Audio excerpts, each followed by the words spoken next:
Hi guys and welcome back to the channel Deepak Yadav Education. Welcome to the Daily Hindu News and Editorial Analysis of 7th of April 2025. तो guys आज है तारीख 7 अप्रैल 2025 और है Monday. देखेंगे आज के द हिंदू कंप्लीट न्यूज़पेपर को एनालाइज करेंगे। बट लेक्चर में आगे बढ़ने से पहले अगर आपको इस लेक्चर का पीडीएफ चाहिए तो क्या करना है, सबसे पहले टेलीग्राम पर जाना, वहां पे जाके सर्च बॉक्स में टाइप करना दीपक यादव एजुकेशन पीडीएफ। आपको मेरा वाला ये टेलीग्राम चैनल मिल जाएगा। यहाँ से आप इस लेक्चर के पीडीएफ के डॉक्यूमेंट्स के साथ साथ कुछ इंपॉर्टेंट आर्टिकल्स के हाईलाइट, उसमें से क्या नोट करना है, वो सारी चीज़ें आपको इस चैनल पे प्रोवाइड करवाई जाती है। नाउ हमेशा की तरह हम लोग अपने लेक्चर को एक मैप के क्वेश्चन के साथ स्टार्ट करेंगे। तो आज आप सभी को मैप में जाकर देखना है ग्रीनलैंड को कहाँ पर है एग्जैक्टली लोकेटेड, इसको अच्छे से मैप में देखना है। देन उसके बाद आकर नीचे कमेंट सेक्शन में टाइप करना, जिससे कि आप लोग इसको लंबे समय तक याद रख पाओगे। देखो, इसको वाकई में अच्छे से मैप में देख लेना। हर एक छोटी से छोटी पॉइंट चीज़ आपको ग्रीनलैंड के बारे में पता होनी चाहिए, क्योंकि पिछले कुछ समय पर ये काफ़ी बार न्यूज़ में कवर हो चुका है। तो पॉसिबिलिटी है अपकमिंग एग्जामिनेशंस में इसको लेकर क्वेश्चन बन जाए। तो साथ ही साथ में दोस्तों, अगर आप लोगों ने कल का लेक्चर बहुत अच्छे से सुना है तो एक छोटा सा क्वेश्चन आप लोगों के लिए है, इसको अटेम्प्ट करने की कोशिश करना, क्योंकि ये कल के लेक्चर के आधार पे तैयार किया गया है। ठीक है, क्वेश्चन क्या बोलता है, which of the following countries is not a signatory to the Ottawa treaty banning anti personnel mine. आपको कल मैंने ओटावा ट्रीटी के बारे में पढ़ाया था। ये एक ऐसा अग्रीमेंट है जिसमें कुछ कंट्रीज शामिल हैं जिनका मेन पर्पस है जो ये एंटी पर्सनल लैंड माइंस होती हैं, इसके यूज़ को पूरी तरह से रोकना, इसके यूज़ को बैन करना। तो ये जो ट्रीटी है इसमें काफ़ी सारे देश प्रेजेंट है। कल हमने इसके बारे में डिस्कशन किया था। तो उसमें से यहाँ पर ये 4 कंट्रीज़ के नाम हैं। आपको बताना है इन चारों में से वो कौन सा देश है जो इस ट्रीटी का हिस्सा नहीं है। Option number A Norway, B Russia, C Poland या फिर डी फिनलैंड। तो इसका सही आंसर सभी को नीचे कमेंट सेक्शन में देना है। एटलीस्ट सभी को इसमें पार्टिसिपेट करना है, जैसे मैं आप लोगों से डेली बेसिस पे बोलता हूँ। बाय द वे, इसका जो करेक्ट आंसर है वो मैंने आपको टेलीग्राम पर प्रोवाइड करवा दिया है, वहाँ से भी जाकर चेक कर सकते हैं। अदरवाइज वीडियो के लास्ट में हम इसका एक डिटेल एक्सप्लेनेशन करेंगे, वहाँ से भी आप इसको देख सकते हैं। तो चलिए दोस्तों, शुभारंभ करते हैं और चलते हैं सबसे पहले थंबनेल वाले इंपॉर्टेंट आर्टिकल की तरफ। आपने आज का अखबार देख लिया है तो वेल एंड गुड, नहीं देखा है तो आपके सामने ये प्रेजेंट है। आज सबसे पहले दोस्तों पेज नंबर 1 पे यही आर्टिकल देखने को मिल जाएगा बड़ा बड़ा। ये इंटरनेशनल एडिशन न्यूज़पेपर का इस्तेमाल कर रहे हैं क्योंकि इसमें ज़्यादा रेलिवेंट टॉपिक्स होते हैं। साइंस एंड टेक के भी अच्छे आर्टिकल पब्लिश होते हैं। जैसे आज यहाँ पे दोस्तों एक इंपॉर्टेंट एओन के बारे में डिस्कशन करने वाले हैं। काफ़ी कुछ है आज के सेशन में। चाहो तो नोट्स बनाते हुए चलना, नहीं तो फिर आपको एक बड़ा सोल्यूशन दूंगा कि नोट्स नहीं बनाना चाहते हैं तो उसका सोल्यूशन क्या होगा। चलिए दोस्तों, शुरुआत करते हैं। ये जो टॉपिक है आपका इंफ्रास्ट्रक्चर के पॉइंट ऑफ व्यू से इंपॉर्टेंट है। पेज नंबर 1 पर है। मैंने पेज नंबर यहाँ पर मेंशन कर दिया है ताकि आपको कोई परेशानी ना हो अगर आप अपना फिजिकल न्यूज़पेपर लेकर पढ़ रहे हैं तो। वैसे ये तो जो टॉपिक है मैं 2 बार डिस्कस कर चुका हूँ अपने इस चैनल पर। एक बार मैंने दिसंबर में डिस्कस किया था और दूसरी बार आज से कुछ दिनों पहले डिस्कस किया था। ठीक है, अब दोस्तों यहाँ पर ये वापस से चर्चाओं में आ चुका है। थोड़ा सा कवरेज ले लेते हैं ताकि एग्जाम में कोई क्वेश्चन बने तो आपका रिवीजन भी हो जाएगा, यहाँ पर याद भी रहेगा। प्रधानमंत्री नरेंद्र मोदी रिसेंटली बिम्स्टेक की मीटिंग में गए जो कि थाईलैंड में हुई। थाईलैंड से वो सीधा यहाँ पर जाते हैं श्रीलंका, फिर उसके बाद में दोस्तों यहाँ पे तमिलनाडु में जाते हैं और तमिलनाडु के अंदर में जो ये पंबन ब्रिज है इसका कल उद्घाटन किया गया है, इनॉग्रेशन किया गया है। तो ये जो पंबन ब्रिज है अपने आप में सुपर इंपॉर्टेंट हो जाएगा आने वाले एग्जामिनेशन के अंदर। तो सबसे पहला क्वेश्चन, ये ब्रिज कहाँ पे बना है। ये ब्रिज दोस्तों तमिलनाडु और श्रीलंका इनके बीच में एक छोटा सा स्ट्रेट है जिसको बोलते हैं पाक स्ट्रेट। उसी पर्टिकुलर स्ट्रेट में इस ब्रिज को यहाँ पे बनाया गया है।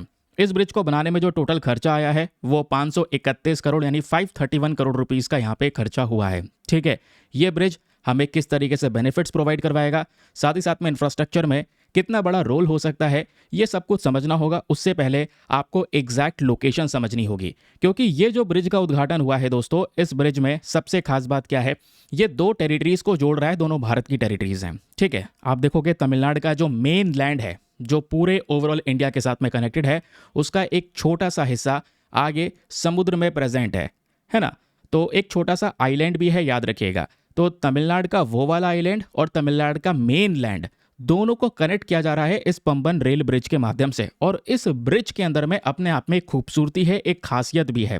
मैं आपको उसके बारे में भी समझाऊंगा। सबसे पहले मैं आपको कुछ लोकेशंस पर लेकर चलता हूं। ठीक है, लोकेशन क्लियर होगी तो आप आराम से हर एक चीज़ को समझ पाएंगे।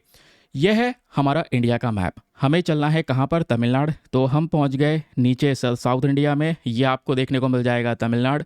नीचे यहाँ पर श्रीलंका है। तमिलनाडु और श्रीलंका के बीच में मैंने बताया था आपको ये है पाक स्ट्रेट। पाक स्ट्रेट के बाद अगर आप देखोगे तो इसको मैं थोड़ा और जूम करता हूँ।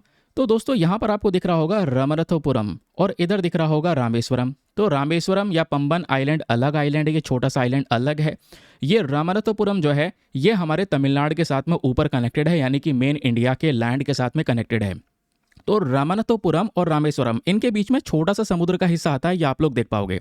ये छोटा सा समुद्र का हिस्सा है। इनको कनेक्ट किया गया है एक ब्रिज के माध्यम से, रेल ब्रिज के माध्यम से, यानी एक पर्टिकुलर व्यक्ति आराम से रामेश्वरम आइलैंड तक जा सकता है ट्रेन करके। ठीक है, क्योंकि ये जो ब्रिज है ये एक रेलवे ब्रिज है। इससे पहले भी यहाँ पे एक ब्रिज हुआ करता था, लेकिन वो ब्रिज अपने आप में पुराना हो चुका है, जंग लग चुका है, खराब हो चुका है, आगे सेफ्टी का रिस्क नहीं लिया जा सकता, इसलिए नए ब्रिज का उद्घाटन किया गया है। ठीक है, इसको और जूम करूं तो आपको लिखा हुआ दिखेगा ये रहा पंबन। ठीक है, और जूम करूं तो आपको यहाँ पर ये जो ब्रिज दिख रहा है, ठीक है, यही है वो ब्रिज। अब आपको जूम करके दिख रहा होगा, ये पंबन ब्रिज क्लियरली मेंशन कर रखा है। ठीक है, ये है वो छोटा सा पुल जिसके माध्यम से ट्रेन हमारे इधर से इधर पहुंच पाएगी या इधर से उधर जा पाएगी। समझ गए? तो ये लोकेशन याद रखिएगा, बहुत ही ज़्यादा इंपॉर्टेंट है। ऐसे मैप में आप लंबे समय तक चीज़ों को याद रख पाएंगे। ठीक है, क्लियर हो गया। कॉस्ट मैंने आपको बताया 531 करोड़ रुपीस का आ रहा है। ये जो ब्रिज है ये पाक स्ट्रेट के ऊपर में लगभग 2.7 किलोमीटर्स के आसपास का होने वाला है, ऐसा यहाँ पर मेंशन किया है। कुछ हाइट की ऊंचाई पर बनाया गया है, कुछ हाइट इसलिए रखी गई है क्योंकि इस पुल के नीचे से निकलेंगे जहाज और ऊपर से यानी पुल के ऊपर से निकलेगी ट्रेन, इसलिए यहाँ पर ये जो ब्रिज है इसको थोड़ा हाइट पर रखा गया है। इससे रेल कनेक्टिविटी के साथ साथ हमारा शिप का जो मूवमेंट है वो भी ध्यान में रखा गया है। ठीक है, अब वो कैसे रखा गया, आइए मैं आपको कुछ फोटो शेयर करता हूँ। पंबन ब्रिज को लेकर कुछ इंपॉर्टेंट डिटेल्स हैं, यानी प्रीलिम्स के लिए फैक्ट्स हैं। इन फैक्ट्स को याद रखिएगा। जैसा मैंने आपको पढ़ाया कि ये जो ब्रिज है ये रामेश्वरम को, मतलब रामेश्वरम जो पंबन आइलैंड पे प्रेजेंट है, इसको हमारे इंडिया के मेन लैंड मंडपम के साथ में कनेक्ट करने का काम करेगा। ये भारत का पहला सी ब्रिज था। Very very important fact. समुद्र के ऊपर में ये भारत का पहला ब्रिज हुआ करता था जिसको 24 फरवरी 1914 में ओपन किया गया था। आप कहोगे 24 फरवरी 1914, कल तो तारीख थी 6 अप्रैल 2025, तो फिर यहाँ पर ये भारत का पहला सी ब्रिज कैसे हो गया?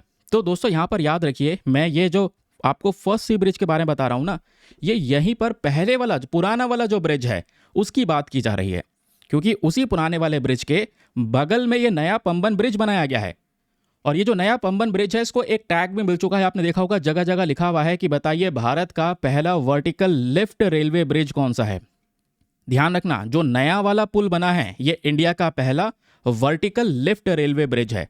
नाम से आपको समझ में आ गया, वर्टिकल लिफ्ट यानी कि ऊपर की साइड में उठ रहा होगा, यानी कि वर्टिकल इस तरीके से ऊपर जा रहा है, हॉरिजॉन्टल इस तरीके से, समझ रहे हैं? तो ये वर्टिकल यानी कि ऊपर उठता है। ये ब्रिज जैसे ऊपर उठेगा नीचे से जहाज पास हो सकेंगे, हमारी जो बोट हैं, शिप हैं, वो पास हो सकेंगी और उस ब्रिज के ऊपर से ट्रेन निकल सकेगी। इस तरीके से यहाँ पर इस ब्रिज को कंस्ट्रक्ट किया गया है। आइए मैं आपको उसके बारे में समझाता हूँ। ये जो ब्रिज आपको दिख रहा है ये पुराना वाला ब्रिज है। ठीक है, ये पुराना वाला पुल है, याद रखिएगा। लेकिन पुराना वाला जो पुल है वो इस तरीके से ओपन होता था पहले।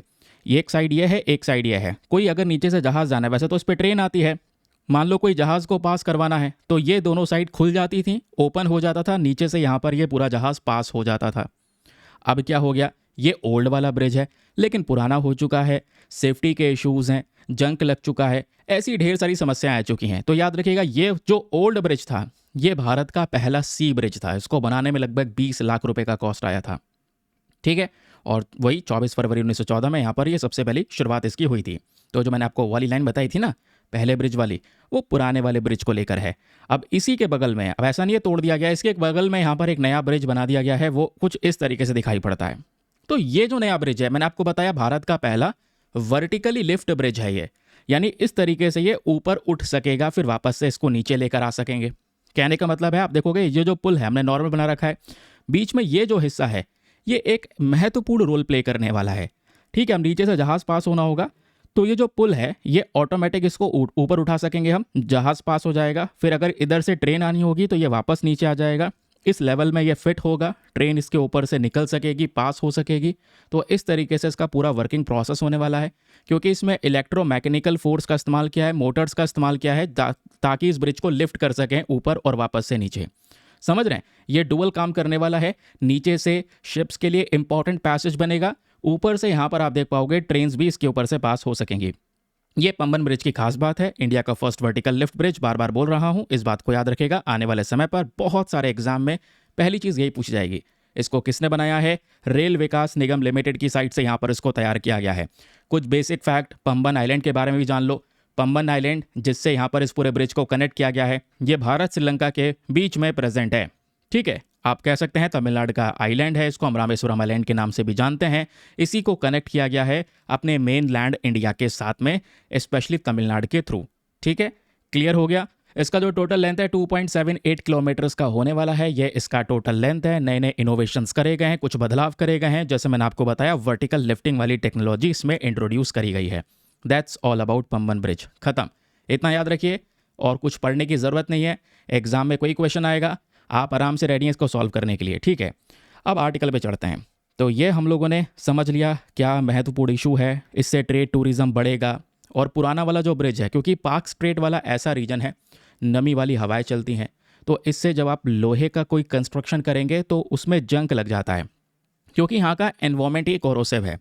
तो ब्रिज को अब की बार जो बनाया गया है उसमें स्टेनलेस स्टील का इस्तेमाल किया गया है, ताकि उस पर जंक ना लगे। कितनी भी नमी वाली हवा चले, कोई जंक ना लगे। इस पे ऊपर से जो पेंट का इस्तेमाल किया गया है वो प्रोटेक्टिव, एक हाई ग्रेड का पेंट इस्तेमाल किया गया, ये सरकार का कहना है। तो नया ब्रिज अपने आप में काफ़ी स्ट्रांग होने वाला है, लंबे समय तक टिका रहे उस हिसाब से देखकर सिचुएशन को यहाँ पर डील किया गया है। फिर उसके बाद यहाँ पे मेंशन ये भी किया गया कि प्राइम मिनिस्टर नरेंद्र मोदी ने एक चीज़ और मेंशन की। इन्होंने ये भी बोला है कि देखिए, हम आज के समय पर रेलवे कंस्ट्रक्शन के मामले में तेज़ी से बढ़ रहे हैं आगे। एक तो यहाँ पर यह हुआ इंफ्रास्ट्रक्चर, जो इंडिया का पहला वर्टिकल ब्रिज हुआ। उसके अलावा side by side bullet train project पे काम चल रहा है। बुलेट ट्रेन प्रोजेक्ट जल्दी ही यहाँ पर इंडिया में इंट्रोड्यूस होने वाला है, मतलब बुलेट ट्रेन आने वाली है, इसको लेकर काम चल रहा है। फिर मॉडर्न ट्रेन्स की अगर आप बात करेंगे तो वंदे भारत है, अमृत भारत है, नमो भारत है। ये ऑलरेडी ट्रेन चलाई जा चुकी हैं, जो एक डीलक्स, एक कह सकते हैं जर्नी का पूरा एंजॉयमेंट आपको देती हैं। तो ये जो रेल नेटवर्क है ये बहुत ज़्यादा एडवांस होता चले जा रहा है, इसके ऊपर में काम कर रहा है, जो सारी की सारी चीज़ें एक इंफ्रास्ट्रक्चर डेवलपमेंट को दर्शाती हैं। क्योंकि एक देश के अंदर में जो जितने भी डेवलप्ड कंट्रीज़ को अगर आप देखोगे तो उसमें एक कॉमन चीज़ है, उस देश के अंदर में कनेक्टिविटी बहुत सुपीरियर होती है। ठीक है, अगर आपके पास में कनेक्टिविटी अच्छी नहीं है तो एक जगह से दूसरी जगह पे ना ही अच्छी तरीके से ट्रेड हो पाएगा, ना ही कोई दूसरे एस्पेक्ट में कह सकते हैं एक्सपीरियंस शेयर हो सकेगा। तो कनेक्टिविटी पर्टिकुलर कंट्री के अंदर में बेटर होनी ज़रूरी है, अच्छी क्वालिटी की कनेक्टिविटी होनी ज़रूरी है, ट्रेड, टूरिज्म और बाकी सारे सेक्टर्स को आगे बढ़ाने के लिए। क्लियर हो गया? तो पहला आर्टिकल समाप्त हो गया, करंट अफेयर्स पढ़ लिया, इसके साथ साथ आपका स्टैटिक डेटा कि एग्जाम में क्या पूछा जाएगा वो भी आपका कवर हो गया। ठीक है, चलिए आगे आते हैं। लेकिन आगे बढ़ने से पहले दोस्तों एक इंपॉर्टेंट इन्फॉर्मेशन, अगर आप लोग हमारे पेड ग्रुप्स को ज्वाइन करना चाहते हैं, आपके पास में बढ़िया मौका है इसको ज्वाइन करने के लिए। यहाँ पर आपको डेली बेसिस पे करंट नोट्स के पीडीएफ वगैरह प्रोवाइड करवाए जाते हैं। फॉर एग्जाम्पल, जैसे आप लोगों ने ये पंबन ब्रिज की सारी डिटेल देखी है, उसी प्रकार से हर एक न्यूज़ आर्टिकल को लेकर डिटेल मिलती है। एक शानदार सा पीडीएफ आपको प्रोवाइड करवाया जाता है। लेट्स से ये जो पीडीएफ मैं आपको शो कर रहा हूँ, ये कल की तारीख का है, 6 अप्रैल का। हमने ओटावा कन्वेंशन के बारे में डिस्कशन किया था, जैसे आप लोग यहाँ पर देख पाओगे। उसी तरीके से जितने भी आर्टिकल डिस्कस किए थे, ऐसे पीडीएफ मिलता है जिसका आप प्रिंट आउट वगैरह निकलवा सकते हैं। नोट्स बनाने की टेंशन काफ़ी हद तक आपकी कम हो जाती है। डेली का डेली पढ़िए, रिविजन करिए, फिर उसके बाद वीकली रिविजन कीजिए। यहाँ पर आपका जो बर्डन है ना, एट द लास्ट बहुत कम हो जाता है, क्योंकि न्यूज़ आर्टिकल के साथ साथ मैं हर एक पॉसिबल बैकग्राउंड डेटा को लेकर चल रहा होता हूँ। ठीक है, तो ऐसे पीडीएफ्स के लिए आप पेड ग्रुप ज्वाइन कर सकते हैं। पेड ग्रुप को ज्वाइन करने का फी पेमेंट बहुत ही मिनिमम है। हमने पिछले काफ़ी टाइम से 3 साल से वही पेमेंट का प्रोसेस रखा हुआ है, 499 for the lifetime access. जब तक आपका सिलेक्शन ना हो जाए तब तक आप 499 में इस ग्रुप को ज्वाइन करके रख सकते हैं। ज्वाइन करने के लिए करना क्या है, व्हाट्सएप पर जाना, यहाँ पर आपको एक नंबर दिया गया 8534873368, इस नंबर पर मैसेज कर देना कि I want to join this group. वहाँ पर आपको रिप्लाई मिलेगा, पेमेंट का प्रोसेस दिया जाएगा और उससे ज़्यादा इंपॉर्टेंट आपको डेमो वीडियो का लिंक भी मिलेगा। आप पूरे डेमो वीडियो को चेक कर सकते हैं, देख सकते हैं मुझको कहाँ पर क्या फ़ायदा होगा। पहले संतुष्ट हो जाओ, उसके बाद जाकर यहाँ पर ये अपना इन्वेस्टमेंट कर सकते हैं। और गारंटी है कि अगर आप जैसे इन्वेस्टमेंट करेंगे, ग्रुप में ऐड होंगे, आपका amount hand to hand recover हो जाएगा। क्योंकि ऐसा नहीं है आज से पीडीएफ मिलने शुरू होंगे, आपको पुराने सारे पीडीएफ्स आपके हाथ में आ जाएंगे। समझ गए? चलिए दोस्तों, आगे आते हैं। बाकी यार एक छोटा सा काम कर दिया करो, वीडियो पे लाइक का बटन है, आप प्रेस कर सकते हैं। 5000 लाइक्स का टारगेट है, प्लीज़ सपोर्ट अस। चलिए अगला जो आर्टिकल है ये थोड़ा सा अपडेट करने के लिए है। मतलब ऐसा नहीं है इसमें कोई एक्स्ट्रा इन्फॉर्मेशन है, आप एक्स्ट्रा इन्फॉर्मेशन लेकर चलें, क्योंकि हाई कोर्ट जजेस के बारे में वेरियस टाइम्स पढ़ा चुका हूँ, क्या सिलेक्शन प्रोसेस है, क्या रिमूवल प्रोसेस है। सुप्रीम कोर्ट के जजेस के बारे में वेरियस टाइम्स पढ़ा चुका हूँ। हम जो यहाँ पे बात कर रहे हैं अपने नोट्स में थोड़ा सा अपडेट कर लीजिएगा। क्या मैटर है कि देखो अभी रिसेंटली एक केस निकल कर आया था, दिल्ली हाई कोर्ट के जो जज थे जस्टिस यशवंत वर्मा, उनका एक केस निकल कर आया और उस केस ने पूरे देश भर को चौंका दिया। केस क्या था वो आपको पता है। इनके घर में आग लगी, फायर ब्रिगेड वाले पहुंचे आग बुझाने के लिए, तो इनके घर में 15 करोड़ रुपए से ज़्यादा का कैश मिला, वो भी जल गया था। बाद में कहते हैं भैया मुझे नहीं पता कि कैसे आया कैसे नहीं आया, मेरे सर्वेंट के रूम है, मेरा से वो मेरे रूम से बिल्कुल हटकर है ना, बाहर की साइड है, मुझे नहीं पता कैसे कैश आया। वो सब मैटर हटाओ साइड में। अब क्या मैटर है? मैटर यह है कि जजेस को भी अपना जो एसेट है वो डिक्लेयर करना होता है, डिस्क्लोज करना होता है। डिक्लेयर कह रहा हूँ, सॉरी, डिस्क्लोज करना होता है। वेबसाइट पर आपको पता है जो हमारे पास में हाई कोर्ट्स हैं देश के अंदर में, हमारे पास में सुप्रीम कोर्ट है, इनकी वेबसाइट के ऊपर में जितने भी जजेस इन कोर्ट्स के अंदर में काम कर रहे हैं उनके पास में कितना एसेट है, कितनी पूंजी है, उसको डिस्क्लोज करना होता है एक पीडीएफ फाइल के अंदर में। जस्टिस यशवंत वर्मा साहब ने कोई भी असेट अपना डिक्लेयर नहीं किया था, डिस्क्लोज नहीं किया था। याद रखिए, वेबसाइट पे गए तो यहाँ पर वो पूरी पीडीएफ फाइल एरर थी। तो अब मैटर क्या निकल कर आया, एक डेटा निकाला गया। उस डेटा में चेक किया गया कि भैया कितने जज हैं जिन्होंने अपना एसेट डिस्क्लोज कर रखा है। तो पता ये चला कि जितने भी हमारे हाई कोर्ट जजेस हैं, जब मैं वर्ड यूज करता हूँ हाई कोर्ट जजेस, तो दोस्तों एक डेटा यहाँ पर आपके सामने प्रेजेंट है। हमारे देश में 25 हाई कोर्ट्स में से, ध्यान रखना, 25 हाई कोर्ट जो हैं उसमें 769 के आसपास जो जजेस हैं करंट समय पर सर्व कर रहे हैं, काम कर रहे हैं। और इन 769 जजेस में से केवल और केवल 95 जजेस ऐसे हैं जिन्होंने अपना असेट लायबिलिटी को डिस्क्लोज किया है ऑफिशियल वेबसाइट पर, जिनके बारे में हमें जानकारी है कि भैया हाँ इस जज के पास में इतनी पूंजी है। क्योंकि जज की यहाँ पर एक लिमिटेड सैलरी है। लेट्स से यहाँ पर दिल्ली हाईकोर्ट की बात कर रहे हैं, 2,25,000 50,000 ये सैलरी यहाँ पर इनको मिलती है। ठीक है, उसके अलावा अगर करोड़ों रुपए की संपत्ति है तो दूसरा ऑल्टरनेटिव सोर्स जानना जरूरी है। एसेट पहले से कितने हैं वो सब डिस्क्लोज करना इन्हें जरूरी है, क्योंकि ये जुडिशरी है सर, ये जज हैं, तो हमें यहां पर पता होना चाहिए पैसा आया कहां से। नहीं तो फिर केस निकल कर आता है करप्शन इन जुडिशरी का, कि सर करप्शन हो रहा है। ठीक है, और वो भी आप कह सकते हैं कोर्ट लोगों के लिए एक होप बनता है कि भाई भविष्य में कुछ होता है किसी के साथ में तो वो कोर्ट जाएगा न्याय मांगने के लिए। ऐसा गेम चलेगा तो जिसके पास में पैसा है उसका यहाँ पर दबदबा है, जो एग्जैक्टली यहाँ पर होता भी है, यहाँ पे आप देख पाओगे। फिलहाल मामला क्या है?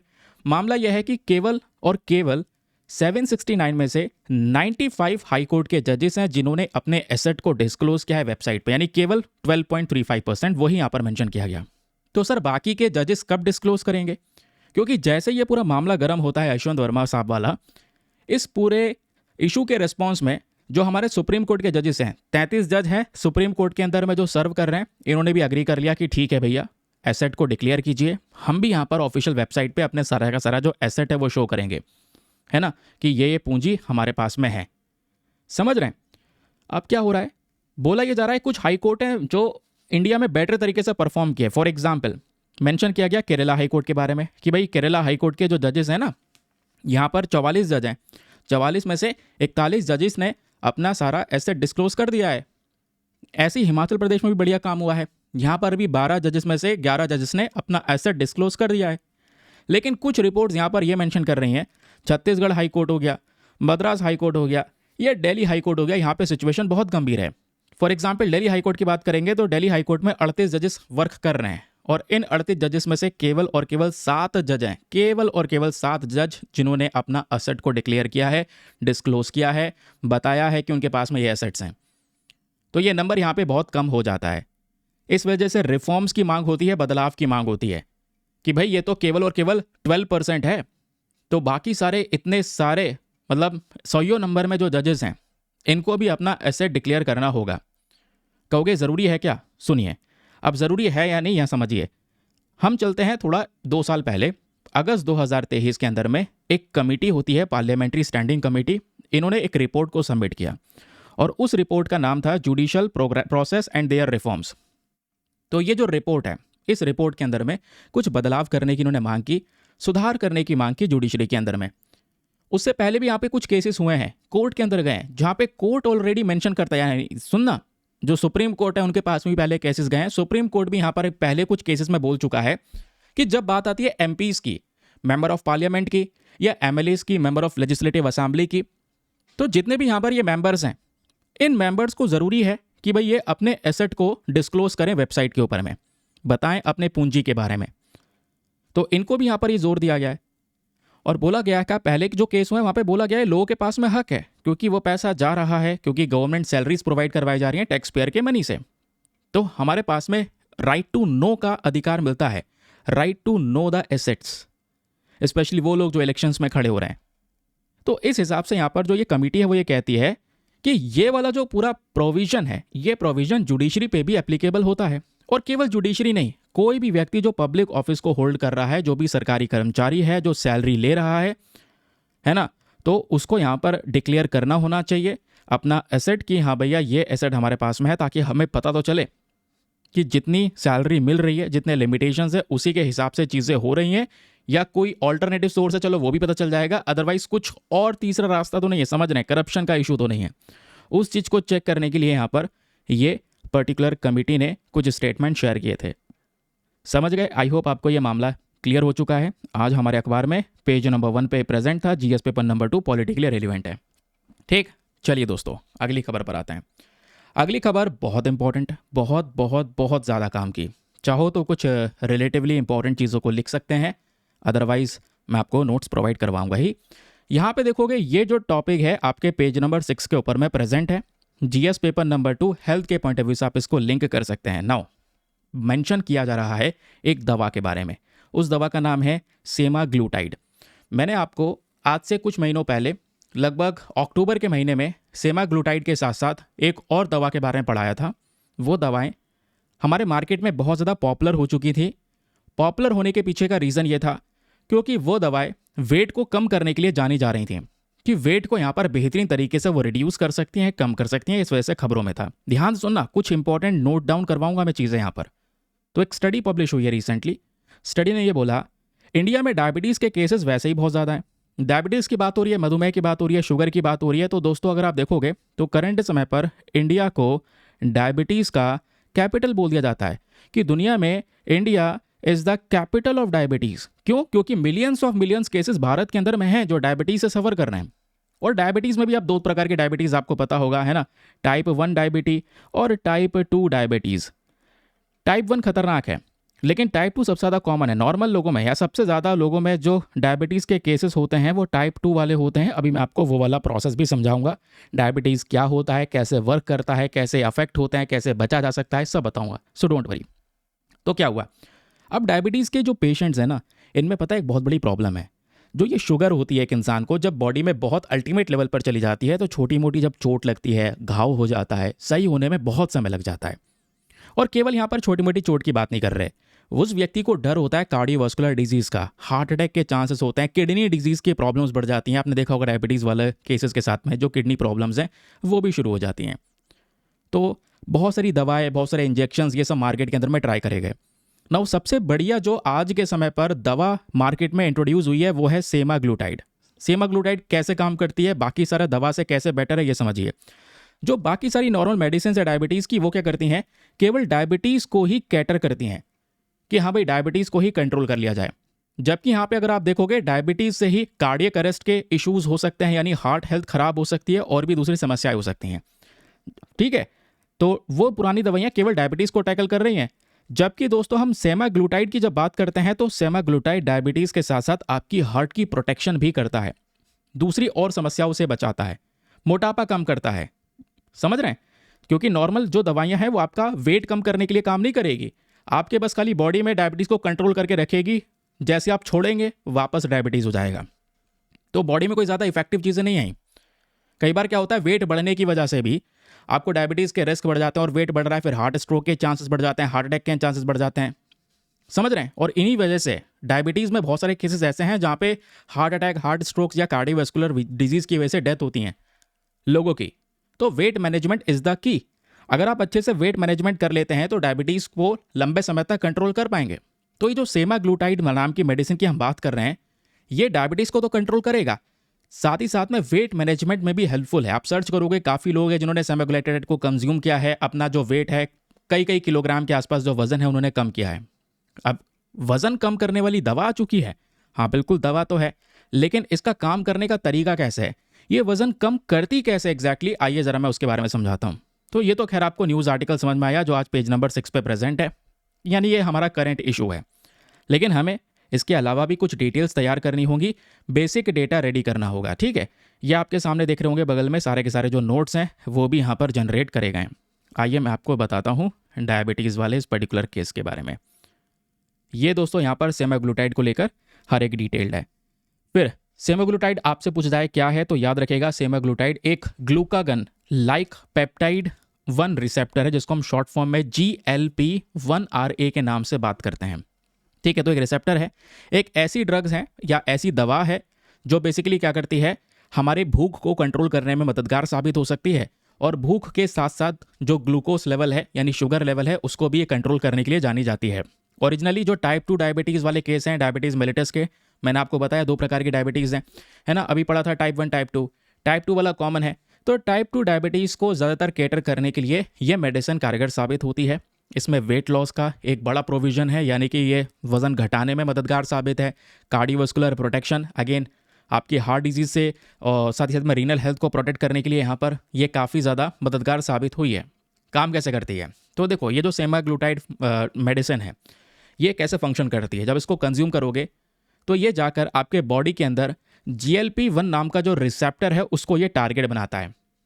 टारगेट बनाने के साथ साथ दोस्तों बॉडी के अंदर में इंसुलिन को इंक्रीज करने का काम करता है, क्योंकि ऑब्वियस सी बात है, जब यहाँ पर अगर आप देखोगे बॉडी में जब आप कुछ कंज्यूम करते हैं, फूड खाते हैं, तो इंसुलिन के अंदर जो बदलाव होता है उसकी वजह से शुगर की प्रॉब्लम्स होती हैं, ठीक है। तो उस सिचुएशन को कंट्रोल करता है जो ग्लूकागन है। ध्यान रखना, इंसुलिन को बढ़ाएगा ग्लूकागन, ग्लूकागन जिससे यहाँ पर ग्लूकोज का प्रोडक्शन हो रहा है, शुगर बढ़ रहा है बॉडी में, उसको ये कम करने का काम करता है।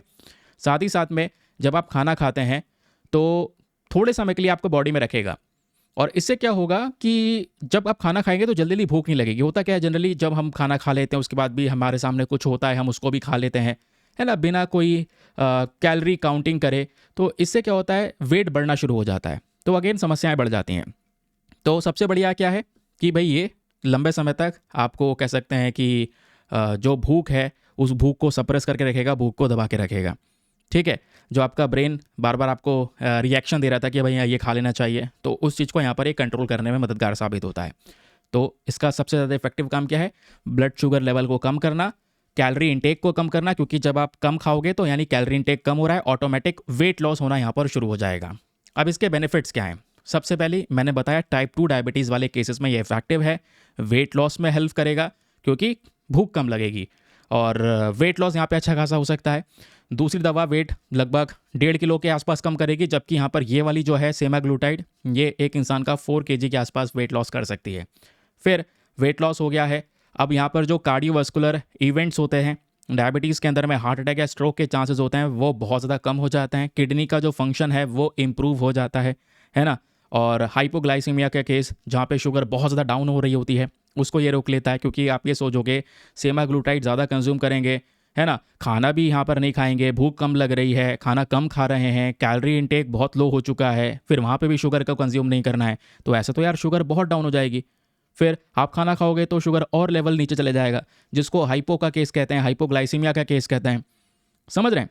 तो यानी बहुत ज़्यादा डाउन हो जाना, तो वैसा सेमाग्लूटाइड नहीं करेगा, क्योंकि हम लोगों ने ऊपर क्या पढ़ा, सेमाग्लूटाइड का मेन काम है ये इंसुलिन को बढ़ाएगा, लेकिन ग्लूकागन को बढ़ाएगा नहीं, ग्लूकागन को कंट्रोल करेगा, है ना। दूसरे वाले केस में क्या होता है, जो सेमाग्लूटाइड है, देखो ये हाइपोग्लाइसीमिया वाला केस नहीं करेगा, ये आपके ग्लूकोज को, केवल ग्लूकोज को, जो शुगर है उसको लो करेगा, इंसुलिन को यहाँ पे लो नहीं करने वाला। तो बॉडी में कोई ज़्यादा नेगेटिव इफेक्ट्स आपको यहाँ पर नहीं देखने को मिलेंगे, समझ रहे हैं, क्लियर हो गया।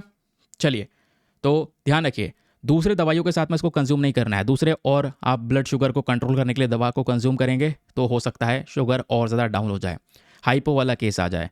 तो जो सेमाग्लूटाइड है यह हाइपोग्लाइसीमिया नहीं बनाता है बॉडी में, काफ़ी हद तक सेफ है, कुछ स्टडीज़ के अंदर में इसके बारे में मेंशन किया गया। अब बात आती है इसके रेगुलेटरी स्टेटस के बारे में। यूएस की फूड एंड ड्रग इंडस्ट्री की साइड से 2017 में इसको अप्रूवल मिल जाता है कि भाई इसने टाइप 2 नाम की जो डायबिटीज़ है उसको ठीक कर लिया है ना। इस तरीके का अप्रूवमेंट मिला और इसको एक ब्रांड के नाम के अंदर में बेचा गया इस दवा को, जिसका नाम है ओजेम्पिक। ठीक है, बाद में वेट मैनेजमेंट के लिए यूज़ होने शुरू हो गया। वेट मैनेजमेंट के लिए लोग यहाँ पर इसका इस्तेमाल करना शुरू कर दिए। इंडिया के कॉन्टेक्स्ट में बात करेंगे तो ये भारत के लिए बहुत ही ज़्यादा ज़रूरी दवा है जिस प्रकार के सिनेरियोज हैं उसको देखते हुए, क्योंकि इंडिया, मैंने बताया, diabetes capital of the world के नाम से जाना जाता है। डायबिटीज़ का बर्डन बहुत ज़्यादा है। मोटापा non communicable disease, again diabetes non communicable disease में ही आता है, वो करंट समय पर फैल रहा है, तो उसको रोकना है तो हमें ये काम करना होगा। हालांकि इसमें कुछ चैलेंजेस भी हो सकते हैं। क्या सेमाग्लूटाइड सेफ है? देखो, पहली बात तो इसकी अफोर्डेबिलिटी को लेकर इशू है कि इतना ज़्यादा इफेक्टिव दवा अगर मार्केट में है तो कोई सस्ते दाम में तो होगी नहीं, उसकी कॉस्ट बहुत महंगी है, ऑब्वियसली कॉस्ट बहुत ज़्यादा है। तो इससे जो लोअर इनकम पॉपुलेशन है, जिनकी आय बहुत कम है, वो कंज्यूम नहीं कर पाएंगे। और फिर आपका ऐसी दवा बनाने का फ़ायदा क्या जब केवल वो अमीर ही ले सकते हैं, गरीब नहीं ले सकता, जबकि गरीब भी पीड़ित है, उसको और परेशानियाँ फेस करनी पड़ रही हैं। पहला चुनौती या पहला चैलेंज ये है। दूसरा है लॉन्ग टर्म साइड इफेक्ट्स। अगर आप देखोगे, वैसे तो बताया गया जनरली सेफ है, लेकिन आप बहुत ही ज़्यादा लंबे समय तक इसको ले रहे हैं, क्योंकि हर चीज़ के साइड इफेक्ट्स होते हैं, हर चीज़ की एक लिमिटेशन होती है। लिमिट क्रॉस करोगे उसके इफेक्ट्स नज़र आएंगे। तो यहाँ पे अगर बहुत ज़्यादा लॉन्ग टर्म बेसिस पे लोगे तो उसके इम्प्लीकेशन हो सकते हैं। ठीक है, बाकी जो ये ड्रग इफेक्टिवनेस है, इसको मैक्सिमाइज करा जा सकता है। कई बार लोग कहते हैं दूसरे और दवा को मिला लेंगे, तो इससे यहाँ पर कुछ चैलेंजेस क्रिएट हो सकती हैं, याद रखिएगा।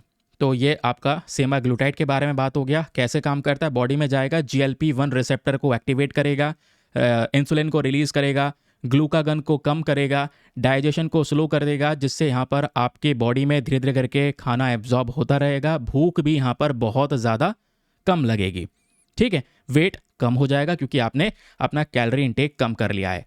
नाउ अब थोड़ा सा डायबिटीज़ के बारे में पढ़ लेते हैं। डायबिटीज़ क्या है मैं आपको बता चुका हूँ। देखो, डायबिटीज़ के जो केसेस होते हैं दो प्रकार के होते हैं, टाइप 1 एंड टाइप 2। टाइप 1 को हम कई बार जुवेनिल डायबिटीज़ भी कहते हैं, यानी बच्चों में ये वाला केस निकल कर आता है जो बेसिकली पेरेंट से भी ट्रांसफ़र हो सकता है एक बच्चे के अंदर। ये खतरनाक सिचुएशन है, क्योंकि अगर टाइप 1 डायबिटीज़ किसी को है तो उसको ज़िंदगी भर इंसुलिन थेरेपी की ज़रूरत पड़ती है। ज़िंदगी भर उसके बॉडी में इंसुलिन चाहिए होगा ताकि डायबिटीज़ को कंट्रोल कर सकें। समझ रहे हैं? तो ये खतरनाक है और इसके केसेस कम आते हैं। फिलहाल जो सबसे ज़्यादा कॉमन है वो टाइप 2 डायबिटीज़ है। आज दुनिया में या इंडिया में 90 to 95% केसेस टाइप 2 डायबिटीज़ वाले हैं। इस केस में क्या होता है, जो हमारी बॉडी है, जो हमारा शरीर है, या तो जो हमारा शरीर क्या करता है ना, हमारे शरीर में जो पैनक्रियास है, वो पैनक्रियास इंसुलिन को बनाता है और उसी इंसुलिन का काम है कि आपके बॉडी के शुगर लेवल को, ग्लूकोज लेवल को रेगुलेट करना। फ़ोटो दिखाता हूँ क्योंकि पिक्टोरियल मेमोरी में आपका एक अच्छे से कॉन्टैक्ट बन जाएगा। ये आप देखोगे दोस्तों, है ना, ये यहाँ पर इस वाले हिस्से में, स्टमक में, यहाँ पर देख पाओगे जस्ट नीचे ही पेनक्रियास प्रेजेंट है। ये येलो कलर का पोर्शन जो है ये है पेनक्रियास। ये पेनक्रियास क्या करता है, इंसुलिन को प्रोड्यूस करता है। वही इंसुलिन क्या करता है, आपके बॉडी में डायबिटीज़ को रेगुलेट करने का काम करता है। समझ गए? तो टाइप 2 डायबिटीज़ में जो इंसुलिन है या बॉडी कम बना रही है, बॉडी सही से इस्तेमाल नहीं कर रही है, वही यहाँ पर जो समस्याएं वो हमको देखने को मिल जाती हैं टाइप 2 डायबिटीज़ के अंदर में। याद रखिएगा, ये मोस्ट कॉमन है, बच्चे हों बूढ़े हों किसी के अंदर भी ये नज़र आ सकता है। और ज़्यादातर ये जो टाइप 2 डायबिटीज़ है हमारे लाइफस्टाइल से अफेक्टेड होता है। जो बहुत ज़्यादा मोटा है, मोटापे का शिकार बन चुका है क्योंकि उन्होंने बहुत ज़्यादा बुरा डाइट कंज्यूम किया है, पुअर डाइट की वजह से, तो इसकी वजह से भी यहाँ पर जो टाइप 2 डायबिटीज़ है इसके जो केसेस है वो यहाँ पर बढ़ सकते हैं। याद रखिएगा, ठीक है। फिर आपसे पूछा जाए इंसुलिन क्या है, तो इंसुलिन पेनक्रियास में प्रेजेंट है। ये क्या करता है, ये मैंने बताया ग्लूकोज को रेगुलेट करने का काम करता है। ये हेल्प करता है सेल्स को कि वो ग्लूकोज जो हमारे ब्लड में आया है, जो आपने खाया है, वो जो ग्लूकोज आया उसको एनर्जी में कन्वर्ट कर ले, एब्जॉर्ब कर ले। लेकिन जब किसी को डायबिटीज़ हो जाता है तो वो ग्लूकोज जो है हमारे ब्लड में एज इट इज़ रहता है, वो सेल्स में एंटर नहीं हो पाता। ठीक है, क्यों? क्योंकि आपके बॉडी इंसुलिन कम प्रोड्यूस कर रहा है, इंसुलिन वर्क नहीं कर रहा है, तो इससे यहाँ पर ब्लड शुगर लेवल बढ़ने के चांसेस होते हैं। और जैसे मैंने आपको बताया, यही काम है इंसुलिन का, इसको रेगुलेट करना। इंसुलिन रेगुलेट नहीं कर पाएगा तो ये समस्याएं होती हैं। कई बार यहाँ पर हमें ये जो इंसुलिन है वो अलग से लेना पड़ता है, बॉडी के अंदर में इंजेक्ट करना पड़ता है, जिससे सिचुएशन को इम्प्रूव किया जाता है। नाउ क्वेश्चन ये है, डायबिटीज़ के हेल्थ इंपैक्ट क्या हो सकते हैं? डायबिटीज़ की वजह से जब डायबिटीज़ धीरे धीरे बॉडी में बनी रहेगी, किडनी पे समस्याएं हो सकती हैं, हार्ट इश्यूज़ हो सकते हैं, आइज़, उसके अलावा नर्वस सिस्टम हो गया, दिमागी संबंधित प्रॉब्लम्स हो सकती हैं, ब्लड वेसल्स, यहाँ पे हाइपरटेंशन का जो रिस्क है वो बढ़ सकता है। ये सारे के सारे इसके हेल्थ इम्पैक्ट्स हैं। कारण क्या होता है? कारण कई बार यहाँ पर आप देख पाओगे फिजिकल इनएक्टिविटी, अनहेल्दी डाइट। आज हमारा यही कर रहे हैं हम लोग, बहुत ज़्यादा शुगर को कंज्यूम कर लेते हैं, या जो मार्केट में प्रोडक्ट्स आ रहे हैं कैलोरीज उसमें भर भर के प्रेजेंट है, प्रोसेस फूड्स को यहाँ पे कंज्यूम कर रहे हैं, तो वो अनहेल्दी डाइट है। अनहेल्दी डाइट के साथ साथ हम लोग कोई फिजिकल एक्टिविटी नहीं कर रहे हैं, ज़्यादा एक्टिव नहीं है, एक्सरसाइज वगैरह ना करना, है ना, ये भी एक कारण है। फिर उसके बाद में वो जब ऑब्वियस सी बात है आप ज़्यादा जंक खा रहे हैं, फिजिकल इनएक्टिव हैं, तो मोटापे की समस्या आती है। अगेन फिर डायबिटीज़ वाली जो समस्या है वो यहाँ पर बनना बॉडी में शुरू हो जाती है। तो याद रखिएगा ये डायबिटीज़ वाला केस, सेमाग्लूटाइड क्या है, कैसे वर्क करता है, ये ऑलरेडी हम लोगों ने कवर कर लिया। चलिए दोस्तों अगली खबर पर आते हैं। अगली खबर भी बहुत काम की है आज के अखबार में। अगेन हमारे पेज नंबर 10 पे प्रेजेंट है। पेज नंबर 10 जो है आज के अखबार में वो टेक्स्ट एंड कॉन्टेक्स्ट है। इस आर्टिकल को जीएस पेपर नंबर 3 एनवायरमेंट से लिंक कर पाओगे, बहुत दिनों से चर्चाओं में है। वही तेलंगाना यूनिवर्सिटी वाला केस है दोस्तों। आइए मैं आपको इसके बारे में समझाता हूँ मामला क्या है। आखिरकार इतने सारे जो स्टूडेंट्स हैं, विद्यार्थी हैं, वो कंचा गचिबोली में प्रोटेस्ट क्यों कर रहे हैं, अपना प्रदर्शन क्यों कर रहे हैं, यूनिवर्सिटी के खिलाफ प्रदर्शन चल रहा है, उसके पीछे का रीज़न क्या है, आइए मैं आपको बताता हूँ। देखो ये यूनिवर्सिटी ऑफ हैदराबाद है, एक यूनिवर्सिटी हैदराबाद की जो गचिबोली के अंदर में प्रेजेंट है। यहाँ के बच्चे आपको प्रोटेस्ट करते हुए दिखाई देंगे। बहुत सारे वीडियो सोशल मीडिया प्लेटफॉर्म पे वायरल हुए हैं जहाँ पे मोर रोते हुए नजर आ रहे हैं, जेसीबी जा रही है खाली एरिया में, प्लांट्स वगैरह उनको डिस्ट्रॉय कर रही है। उन सब चीज़ों को रोकने के लिए बच्चे प्रोटेस्ट कर रहे हैं, एनवायरमेंट को बचाने के लिए बच्चे ये प्रोटेस्ट कर रहे हैं। रीज़न क्या है? रीज़न यह है कि इस यूनिवर्सिटी के पास में पीछे बहुत सारा ज़मीन है, 400 एकड़ का जो ज़मीन है उसकी नीलामी की जा रही है, ताकि उसमें कैंपस वगैरह यहाँ पर बनाया जाएगा, पेड़ वगैरह काट के, जानवरों को जो भी हैं मार के, पीकॉक्स वहाँ पे प्रेजेंट हैं और भी दूसरे एनिमल्स प्रेजेंट हैं जो कहीं पर नहीं पाए जाते, उनको ख़त्म करके। तो स्टूडेंट्स का कहना यह है कि ये जो ज़मीन है ये यूनिवर्सिटी का हिस्सा है, यूनिवर्सिटी का रहेगी, क्योंकि यहाँ पर गवर्नमेंट कोशिश कर रही है इसकी ऑक्शनिंग करना, इस लैंड को बेचना, इसकी नीलामी करना, इस पर कैंपस बनाना वगैरह वगैरह, जो भी ये क्रिएट करेंगे, करना चाहेंगे वो सब करना, लेकिन एनवायरमेंट को बर्बाद करके। तो बेसिकली यहाँ पर स्टूडेंट्स ये कह रहे हैं कि जो ये ज़मीन है ये हमारी यूनिवर्सिटी का हिस्सा है। सरकार कह रही है नहीं, आपकी यूनिवर्सिटी का हिस्सा नहीं है। तो इसी वजह से बवाल चल रहा है, क्योंकि ये जो ज़मीन है दोस्तों ये बहुत ही उपजाऊ फर्टाइल लैंड है। यहाँ पर ढेर सारा flora fauna, migratory birds present हैं, ऐसी बर्ड जो दुनिया से उड़कर आती हैं यहाँ पर रहती हैं, ऐसी प्लांट्स की स्पीशीज़ जो कहीं नहीं पाई जाती, ऐसी एनिमल्स की स्पीशीज़ जो कहीं नहीं पाई जाती, ऐसी एनिमल्स की प्रजातियाँ जिनको वाइल्ड लाइफ प्रोटेक्शन एक्ट में शेड्यूल 1 में कवर किया है, यानी आप उनका शिकार नहीं कर सकते, और आप तो पूरा जंगल तबाह कर रहे हैं। तो जितने भी लॉज हैं, रूल्स एंड रेगुलेशंस हैं, इसका मतलब क्या हुआ फिर? समझ रहे हैं? इसलिए यहाँ पर उस ज़मीन को बचाने के लिए प्रोटेस्ट चल रहा है। एनवायरमेंटलिस्ट भी काफ़ी चिंतित हैं, क्योंकि इससे पहले भी काफ़ी एकड़ में ज़मीन तबाह की जा चुकी है। तो यूनिवर्सिटी लड़ रही है कि ये ज़मीन यूनिवर्सिटी की है, हम इसको आगे नीलामी नहीं होने देंगे। बच्चे जो लड़ रहे हैं स्पेशली, किसी और दूसरे कैंपस को बनाने के लिए यहाँ पर हम ये अप्रूवल नहीं देंगे। ये केस सुप्रीम कोर्ट ने खुद उठाया और सुप्रीम कोर्ट ने इसके ऊपर में रोक भी लगा दिया। याद रखिएगा, आपने सुना होगा सो मोटो कर दिया। सो मोटो मतलब सुप्रीम कोर्ट ना, सुप्रीम कोर्ट जब खुद से कोई केस को डील करता है, खुद से ले लेता है वो केस, सुप्रीम कोर्ट ने बोला कि भैया हाँ, ये जो सिचुएशन है इसको डील करना करंट समय पर तो बहुत ही ज़्यादा ज़रूरी है। ये आप देख पाओगे दोस्तों, पूरा लैंड है, बहुत सारे प्लांट्स, एनिमल्स की प्रजातियाँ यहाँ पे ये प्रेजेंट है, जिसकी हम बात कर रहे हैं। कच्चा गचिबोली की हम बात कर रहे हैं, ठीक है, कंचा गचिबोली की। चलिए, फिर बाद में मैंने आपको बताया प्रोटेस्ट हुआ तो गवर्नमेंट ने भी यू टर्न ले लिया। बाकी सुप्रीम कोर्ट बीच में आया, सुप्रीम कोर्ट ने अभी इसके ऊपर में रोक लगाई है, लेकिन उससे पहले भी कुछ टेरिटरीज यहाँ पे बर्बाद की गई हैं, ऐसा अनुमान है। चलिए थोड़ा सा बैकग्राउंड बात करते हैं, क्योंकि ये जो न्यूज़ आर्टिकल है काफ़ी ज़्यादा चर्चाओं में है, एनवायरमेंट के लिए रेलिवेंट है, तो कुछ बेसिक फैक्ट्स, डिटेल्स आपके पास में होनी चाहिए। ठीक है, मैं आपको बता चुका हूँ यूनिवर्सिटी ऑफ हैदराबाद के स्टूडेंट्स क्यों प्रोटेस्ट कर रहे हैं, रीज़न क्या है। ठीक है, इनके ज़मीन की नीलामी हो रही है, यूनिवर्सिटी कैंपस का जो हिस्सा है। तेलंगाना की सरकार कहती है उनको पैसों की ज़रूरत है। आप समझो, पैसों की ज़रूरत है तो वो ज़मीनों की नीलामी करेंगे, स्पेशली वो ज़मीन जो बहुत ही ज़्यादा फर्टाइल हो, जहाँ पे प्लांट्स और एनिमल्स की स्पीशीज़ भर भर के पाई जाती हों। मैटर सुप्रीम कोर्ट में पहुंचा, सुप्रीम कोर्ट ने इस मैटर को रोक दिया।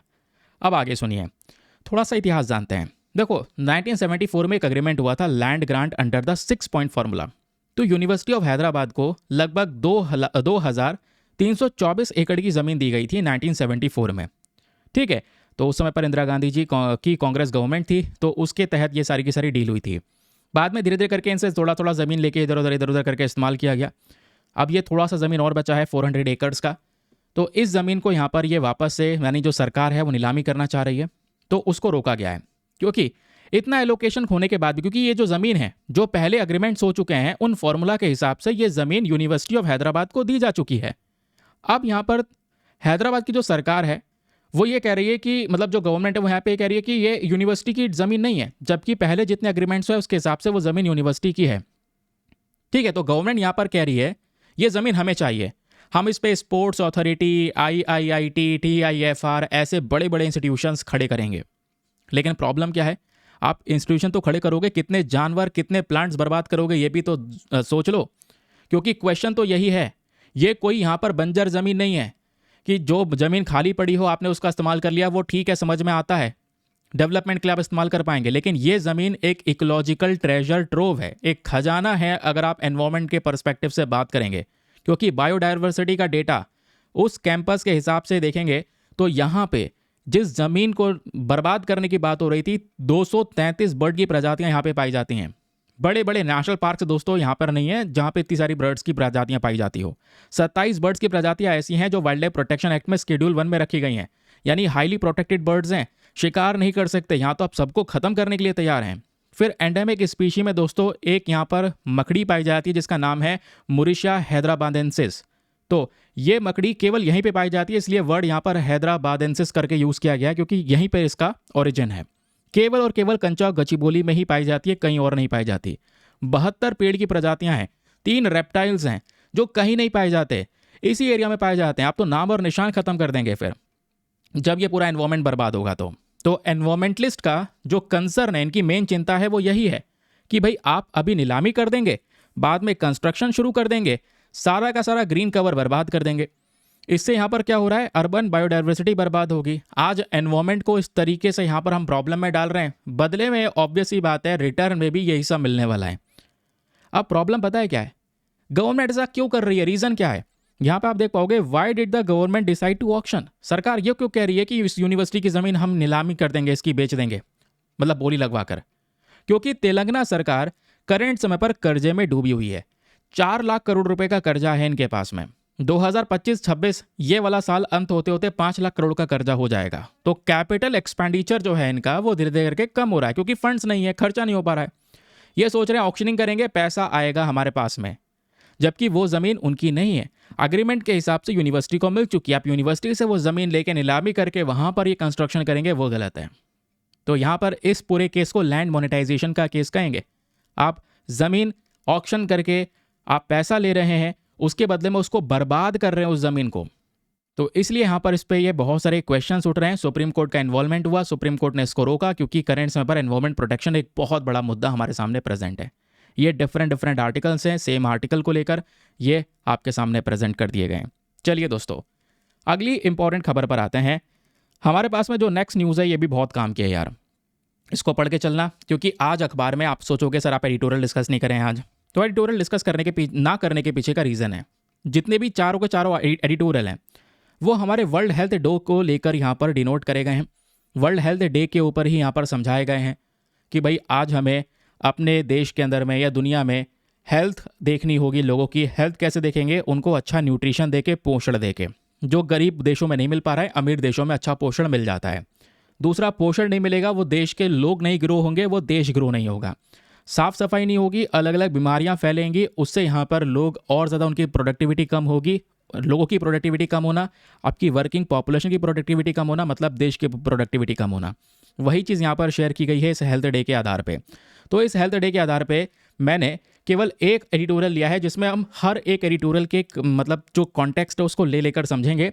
डेटा पॉइंट आपके सामने दोस्तों ये प्रेजेंट, जो ज़्यादा फैक्चुअल है, ज़्यादा इफेक्टिव है, किसी के पॉइंट ऑफ व्यू से आप इन्फ्लुएंस नहीं होंगे, आप यहाँ पे फैक्ट्स के आधार पे बात कर पाएंगे। तो यहाँ पर जो डेटा पॉइंट है वो क्या बोलता है, वो ये कहता है कि लगभग 3 बिलियन पीपल हैं। कितने? 3 बिलियन पीपल ऐसे देखने को मिलेंगे हमारे पूरे दुनिया में जो आज के समय पर एक हेल्दी डाइट को अफोर्ड नहीं कर पाते, उनको एक अच्छा न्यूट्रिशियस पोषण भरपूर खाना नहीं मिल पाता। ठीक है, पोषण भरपूर खाना ना मिलने की वजह से उनका विकास नहीं हो पाता, स्पेशली बच्चों का ब्रेन डेवलपमेंट नहीं हो पाता। माइक्रो न्यूट्रिएंट्स के अंदर लैक कर रही है आज के समय पर दुनिया की आधी से ज़्यादा जनसंख्या। हमें करना क्या होगा उसके लिए? हमें उसके लिए चीज़ों को सुधारना बहुत ही ज़्यादा ज़रूरी है। इंडिया क्या कर सकता है उसके बारे में बात यहाँ पर की जा रही है, क्योंकि ऑब्वियसली हम यहाँ पर एग्जाम के लिए प्रिपेयर कर रहे हैं तो हमें इंडिया के कॉन्टेक्स्ट को लेकर चलना होगा। तो आइए इस पूरे एडिटोरियल का अच्छे से निचोड़ करने वाले हैं आराम से अपने नोट्स के फॉर्म में। कुछ रेलिवेंट चीज़ें आपको अलग से प्रोवाइड करवा दी गई हैं, ठीक है। तो रिपोर्ट प्रस्तुत हुई है। उस रिपोर्ट में कहना है कि देखिए सर, जो आज के समय पर लोगों को न्यूट्रिशन पोषण है वो नहीं मिल पा रहा है, और जो पौष्टिक खाना है वो महंगा है। इसलिए यहाँ पर जो ऐसी कंट्रीज़ हैं, मिडिल इनकम कंट्रीज़ हैं, वो ज़्यादा पौष्टिक खाना नहीं ले पा रही हैं। उनको अगर ज़्यादा पौष्टिक खाना नहीं मिलेगा तो उनके बॉडी के अंदर में एक हंगर, खाना तो खा रहे हैं, आपको चावल मिल गया, सब्जी मिल गई, वो खा रहे हैं, लेकिन क्या माइक्रो न्यूट्रिएंट्स मिले? नहीं। आप भी भुखमरी के शिकार बन गए। उसको बोलते हैं हिडन हंगर, ठीक है, क्योंकि माइक्रो न्यूट्रिएंट्स की बॉडी में कमी है, जो ऑब्वियसली आपके हेल्थ के लिए, आपकी प्रोडक्टिविटी के लिए, आपके ब्रेन डेवलपमेंट के लिए बहुत ही ज़्यादा ज़रूरी होते हैं। तो ग्लोबल कंटेक्स्ट क्या है? वो है calorie sufficiency versus nutrition sufficiency. Very very important. Calorie पूरी कर लेना, भूख मिटा लेना नहीं, आपको न्यूट्रिशन भी मिलना चाहिए बॉडी के अंदर में, वो ज़रूरी है। क्योंकि आप देखोगे आज, चाहे इंडिया वाले केस में भी बात करेंगे, तो ज़्यादातर लोगों की जो डाइट है वो कैलोरी सफिशिएंट डाइट है। चावल ये ले लिया, चावल को कंज्यूम कर लिया दाल के साथ में या घर सब्जी के साथ में, तो यहाँ पर वो सबसे ज़्यादा खाया जाने वाला फूड है। उसके साथ में एडिशनल आपने माइक्रो न्यूट्रिशंस ऐड नहीं करे हैं। अब ऑब्वियस सी बात है, क्योंकि कैलोरी एफिशिएंट है तो ये इसमें खर्चा कम आता है, $1 से कम में खर्चा निपट जाएगा, आप यहाँ पर अपना खाने को ले पाएंगे। लेकिन केवल कैलोरी मिल रही है, भूख मिट रही है बस। और केवल भूख मिट रही है, अंदर से भूखमरी तब भी आ रही है, हिडन हंगर जिसको बोलते हैं। क्यों? क्योंकि हिडन हंगर में आपके पास में कोई प्रोटीन का सोर्स नहीं है, डेयरी नहीं है, हेल्दी फैट्स नहीं है। क्योंकि जब हम बात करते हैं हमारे बॉडी की 3 तो मेजर रिक्वायरमेंट्स हैं। यानी बॉडी को आपको मतलब मैक्रो न्यूट्रिएंट्स और माइक्रो न्यूट्रिएंट्स चाहिए होते हैं, याद रखिएगा। आपकी बॉडी को एक तो चाहिए मैक्रो न्यूट्रिएंट्स और दूसरे चाहिए यहाँ पर माइक्रो न्यूट्रिएंट्स, ठीक है। जब बात करता हूँ मैक्रो न्यूट्रिएंट्स की, तो मैक्रो न्यूट्रिएंट में आपके आ गए प्रोटीन, ठीक है। ऑब्वियस सी बात है, अब जो आपका वेट है, कम से कम पर केजी के हिसाब से 1 ग्राम के आसपास आपको प्रोटीन तो चाहिए। लेट्स से यहाँ पर कोई व्यक्ति 50 किलो का है, तो 50 ग्राम प्रोटीन यहाँ पर उसको डेली बेसिस पे चाहिए, अगर वो फिजिकल एक्टिविटी नहीं कर रहा है। फिजिकल एक्टिविटी कर रहा है तो इसमें यहाँ पर ऑब्वियस सी बात है, बढ़ा दो, 100 ग्राम कर दो, ठीक है। 2 ग्राम्स पर केजी के हिसाब से बात कर दो, और ज़्यादा यहाँ पे वो फिर बॉडी बिल्डिंग वाली सिचुएशन आ जाती है, समझ रहे हैं। अब दोस्तों यहाँ पे जब हम बात करते हैं प्रोटीन की, तो प्रोटीन के अलावा यहाँ पे दूसरा सोर्स है कार्ब्स। कार्ब्स हमको मिल जाता है चावल, रोटी, इनसे कार्ब्स मिल जाता है। तो ज़्यादातर हम लोग क्या कर रहे होते हैं, अपने बॉडी में कार्ब्स की लोडिंग ही सबसे ज़्यादा कर रहे होते हैं। कार्ब्स आपको एनर्जी देता है, लेकिन कार्ब्स के साथ साथ ध्यान रखना, प्रोटीन भी बॉडी की रिक्वायरमेंट है, अल्टीमेट रिक्वायरमेंट है। फिर कोई व्यक्ति प्रोटीन और कार्ब्स दोनों साथ में ले रहता है, फिर तीसरी चीज़ छोड़ देता है। तीसरी चीज़ है हेल्दी फैट्स।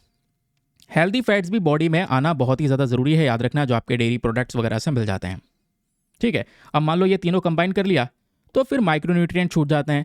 माइक्रोन्यूट्रिएंट्स की बात करते हैं तो मल्टीविटामिन्स की बात हो रही है। आज देख पाओगे हम लोग, या फिर पूरे दुनिया में ही देख लेंगे, 90% के आसपास लोग हैं जिनमें विटामिन डी की कमी है, क्योंकि हम निकलते नहीं है बाहर सनलाइट के थ्रू। विटामिन डी हमारी बॉडी को नहीं मिल पाता है। और भी छोटे छोटे माइक्रोन्यूट्रिएंट्स है, विटामिन ए है, आयरन की डिफिशियंसी देखने को मिलेगी आज हमारे देश के अंदर में। हर दूसरी महिला एनीमिया का शिकार है, क्योंकि बॉडी में आयरन की कमी है, खून की कमी है। तो ये एक प्रॉब्लम है, समझ रहे हैं। तो खाना खा रहे हैं, वो कैलोरी सफिशिएंट डाइट है, न्यूट्रिशियस डाइट नहीं है। न्यूट्रिशियस डाइट तब होगी जब आप चीज़ों को बैलेंस करेंगे। ऐसा नहीं केवल यहाँ पर दाल चावल सब्जी चावल खा रहे हैं, उसमें fruits, vegetables, protein sources, dairy fats, micronutrients, ये आपकी ओवरऑल पर्टिकुलर डे की डाइट में इन्वॉल्व होना चाहिए। लेकिन अगर ऐसा करेंगे तो एक समस्या और है, पैसा बहुत लगेगा, कॉस्ट बहुत ज़्यादा आएगी। एवरेज आपका यहाँ पर $3 to $4 का खर्चा जाएगा, जहाँ पे हमारा $1 से कम का खर्चा रहा था, अब यहाँ पर प्राइसेस 4 गुना बढ़ गए। तो स्पेशली वो देश जो मिडिल इनकम कंट्रीज में आ रहा है, जहाँ पे लोगों की इतनी आय नहीं है, वो कैसे यहाँ पर इसको अफोर्ड करें, यही तो समस्या है, समझ रहे हैं। क्योंकि कैलोरी अगर आप सफिशिएंट डाइट लेंगे पैसा कम खर्चा होगा, आप सोच रहे हैं हेल्दी डाइट लेंगे तो पैसा खर्च ज़्यादा हो रहा है। तो हमें समझना होगा। और आज यही सिचुएशन है, जो लो इनकम कंट्रीज है जहाँ पे लोगों की आय कम है, वो लोग ज़्यादा सफ़र कर रहे हैं। लेट्स से एग्जाम्पल है इंडिया का, बहुत सारी अफ्रीकन कंट्रीज़ हैं जो कमा रहे हैं, जिनकी आय बहुत कम है, वो सारा पैसा अपने घर में एकदम मतलब 2 वक्त का खाना खाने के लिए खर्च कर देते हैं। और वो कैसे हेल्दी डाइट को अफोर्ड करेंगे? जबकि वेल्दियर नेशंस की बात करेंगे तो उनके पास में पैसा ज़्यादा है, आराम से थोड़ा बहुत पैसा खर्च करते हैं हेल्दी डाइट पे, बाकी बचता है, आराम से यहाँ पर चल रहा है सब कुछ। प्रॉब्लम है लो इनकम कंट्रीज, कैसे यहाँ पर हम इसको डील करें, ये हमारे पास में एक बड़ी प्रॉब्लम है। क्योंकि इन देशों के लोग हिडन हंगर के शिकार बन चुके हैं, खाना तो खा रहे हैं, विटामिन ए, आयरन, आयोडीन, इन सब की कमी है। ठीक है, एग्जाम्पल यहाँ पर देखने को मिलेगा, कुछ कुछ यहाँ पर कह सकते हैं माल न्यूट्रिशन का शिकार है, कुपोषण का शिकार है, काफ़ी लोगों की यहाँ पर मतलब भूखमरी की वजह से यहाँ पर मृत्यु हो जाती है। तो समझ रहे हैं रीज़न क्या है? Poor diet. इसके कॉन्सिक्वेंसेज यही होते हैं, ग्रोथ कम हो जाती है अगर अच्छा खाना नहीं मिलेगा, एनीमिया हो जाता है, दिमागी विकास नहीं होगा, प्रोडक्टिविटी कम हो जाएगी, बीमारियां लगेंगी क्योंकि इम्यूनिटी कमज़ोर होगी, फिर अगेन माल न्यूट्रिशन के केसेस, वही साइकिल चलती रहेगी। तो इसके लिए गवर्नमेंट ने क्या किया है?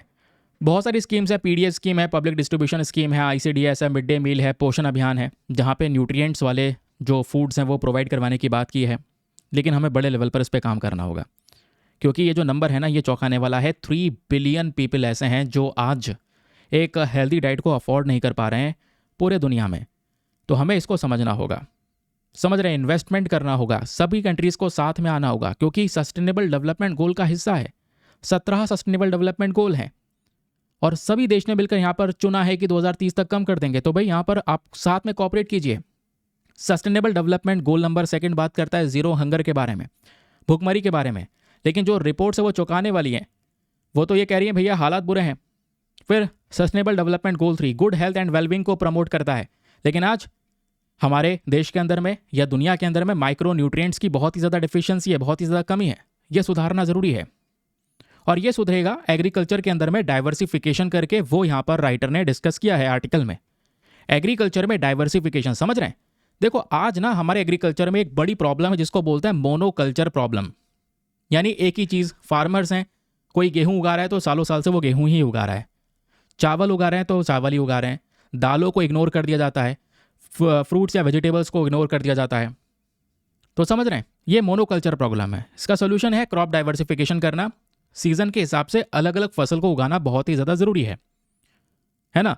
दालों को उगाना ज़रूरी है, मिलेट्स, मोटे अनाज, बाजरा, है ना, उसके अलावा रागी, जोवर, ये बहुत ज़रूरी है बॉडी के डेवलपमेंट के लिए। इसको ग्रो करना ज़रूरी है और इसको ग्रो करने के लिए फार्मर्स को पहले सपोर्ट देना होगा। फार्मर्स ऐसा थोड़ी अपनी जेब से खर्चा कर देंगे और आगे मान लो आउटपुट ना मिला तो लॉस हो जाएगा।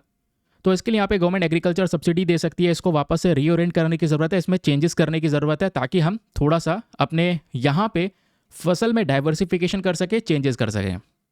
समझ गए? तो चलिए, आई होप आपको एक क्लैरिटी मिल चुकी है। बाकी दोस्तों ये आर्टिकल मैंने मेंशन कर दिया है। आप लोगों को मैं यहीं पर एक मेंस का क्वेश्चन दे रहा हूँ, प्लीज़ यहाँ पर इस क्वेश्चन को अटेम्प्ट कीजिएगा। बहुत ही इंपॉर्टेंट क्वेश्चन है। रोज़ आपको यहाँ पर एक क्वेश्चन मिलता है और वैसे रोज़ तो मिल नहीं पाता, अब रोज़ मिलेगा, तो अटेम्प्ट कीजिएगा। अटेम्प्ट करने के बाद में कहाँ पे सबमिट करना है वो भी मैं आपको समझाऊंगा। तो क्वेश्चन आपके सामने ये प्रेजेंट है। Despite being the largest producer of food, India suffers from wide spread nutritional insecurity, discuss in light of the FAO recent findings on the diet affordability. ये जो रिपोर्ट है दोस्तों, ये FAO की है, फूड एग्रीकल्चरल ऑर्गेनाइजेशन का यहाँ पर ये डेटा निकल कर आया है।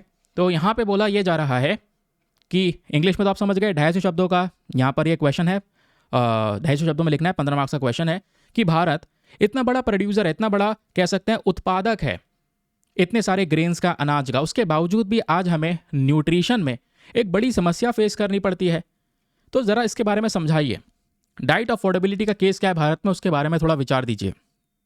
एक बार हिंदी में रीड कर देता हूँ ताकि हिंदी माध्यम वाले एस्पिरेंट भी अच्छे से पढ़कर एक बढ़िया सा आंसर लिख सकें। क्वेश्चन क्या है? भोजन का सबसे बड़ा उत्पादक होने के बावजूद भारत व्यापक पोषण संबंधी असुरक्षा से पीड़ित है। आहार समर्थ्य पर FAO के हालिया निष्कर्षों के प्रकाश में चर्चा करें। 250 शब्दों का लिखना है, 15 मार्क्स का 15 मार्क्स का क्वेश्चन है। लिखने के बाद में कहाँ पे सबमिट करना है? टेलीग्राम पर जाना, वहाँ पे जाके सर्च बॉक्स में लिखना Deepak Yadav education mains group. जैसे आप फुल फॉर्म लिखोगे मेरा टेलीग्राम चैनल मिल जाएगा मेंस ग्रुप वाला, और 80,000 से ज़्यादा लोग जुड़ चुके हैं। आप भी जुड़कर अपने आंसर्स को लिखकर वहाँ पे सबमिट कर सकते हैं। आंसर को सबमिट करने के साथ साथ एक छोटा सा काम और करना, एटलीस्ट सभी लोगों को 2-2 आंसर्स रिव्यू करने हैं। जब आप सभी लोग 2-2 आंसर्स को रिव्यू करोगे, एक दूसरे की हेल्प हो सकेगी, आपको कुछ इंपॉर्टेंट पॉइंट्स मिल सकेंगे जिसको आप नोट डाउन कर सकते हैं। ठीक है, सामने वाले के आंसर में अगर कोई मिस्टेक होती है तो आप उनको बता सकते हैं कि यहाँ पर इंप्रूवमेंट की आवश्यकता है। इस प्रकार से कोऑपरेटिव वे में वो पूरा का पूरा ग्रुप काम करता है। ठीक है, चलिए दोस्तों, स्टार्टिंग में जो आपको क्वेश्चन दिया गया था फटाफट उसके आंसर पर आते हैं। ठीक है, स्टार्टिंग में मैंने आपको क्वेश्चन दिया था ना, बोला था वीडियो के लास्ट में आंसर दूंगा, अगर आप लोगों को नहीं पता चलता है तो।